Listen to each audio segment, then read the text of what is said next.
Actually मुझे novels पढ़ना बहुत पसंद है। मैं हमेशा भी नॉवल पढ़ती हूँ ना, तो इट्स बहुत सस्पेंस और थ्रिलर, मुझे ये सब बहुत पसंद है। पर मैंने सोचा चलो कोई डिफरेंट नॉवल ट्राई करते हैं, तो मैं पढ़ रही हूँ आजकल the subtle art of not giving a fuck and this is written by the Mark Manson. तो इसमें मैंने स्टार्टिंग के कुछ पेजेस पढ़े हैं, उस पर मेरा व्यू क्या है मैं वो बताती हूँ आपको। पहले मैं शेयर करती हूँ पहले आपसे कि क्या पढ़ा मैंने। इसमें एक लड़का होता है चार्ल्स बोवस्की, एंड वो राइटर बनना चाहता है, नॉवलिस्ट, पर उसका जो भी काम होता है he gets rejected from everywhere, चाहे वो जर्नलिस्ट हो, चाहे वो एडिटर हो, चाहे वो न्यूज़पेपर हो, चाहे कोई भी एजेंट हो, हर कोई उसे रिजेक्ट कर देता है, कहेगा कि आप बहुत ही गंदा लिखते हो, मतलब you are not a good writer.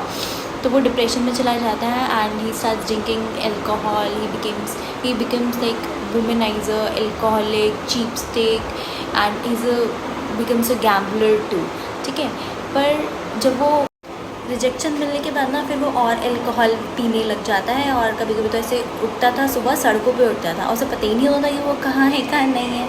ऐसे करते करते उसके पूरे 30 ईयर्स निकल गए। जब वो 50 ईयर्स का हुआ तब जाके एक कंपनी थी, स्मॉल इंडिपेंडेंट पब्लिशिंग कंपनी, उसका जो ओनर था उसका ना बहुत ही वियर्ड सा इंटरेस्ट था ऐसे ड्रंकन लूजर्स के अंदर। तो उसने उस बोवस्की को एक अपॉर्चुनिटी दी, इट्स एन अपॉर्चुनिटी फॉर बोवस्की।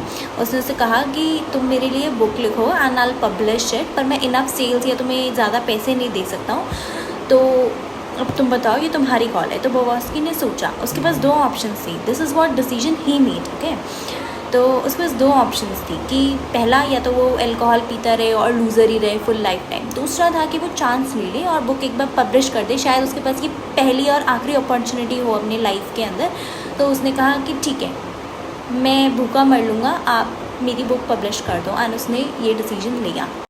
तो अब सोचने वाली बात ये है कि मुझे नहीं लगता रियल लाइफ में किसी के पास ऐसी अपॉर्चुनिटी आती होगी कि जब वो 50 ईयर्स का जो इसके, और इतने लोगों ने अगर रिजेक्ट कर दिया कि उसका काम अच्छा नहीं है, उसका काम अच्छा नहीं है, तो मे भी हो सकता है कि लिटरली में उसका काम अच्छा नहीं है, पर जैसे उसमें बुक में लिखा है कि उसके पास एक ऐसी अपॉर्चुनिटी आई which is 1 in a million may be, तो which is a good thing. पर ऐसा मेरे को नहीं लगता रियल लाइफ में होता है, लेकिन अगर होता है तो it's an opportunity and decision ना हमारे हाथ में होता है कि हमें क्या करना है क्या नहीं करना है। कभी कभी क्या होता है, अपॉर्चुनिटीज़ हमारे पास होती हैं but we do not grab on them, और फिर हम सोचते हैं हमें तो कुछ मिला ही नहीं, हमने तो कुछ किया ही नहीं।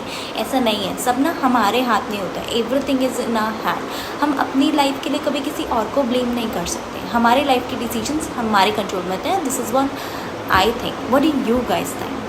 जब कोई हमें इतनी बार रिजेक्ट कर देता है तो हम क्या करते हैं, हम सोचते हैं यार हम में कुछ कमी है, हम क्या करें, हम फिर अपने आप को चेंज करने की कोशिश करते हैं, राइट, कि नहीं मेरे में कुछ खराबी होगी, चलो ये चेंज करके देखता हूँ, चलो वो चेंज, हाँ फिर हम कॉपी करने लगते हैं औरों को। अरे क्यों कॉपी करना है किसी को, वो करो जो तुम्हें अच्छा लगता है, right. Am I wrong, am I right और एम आई राइट?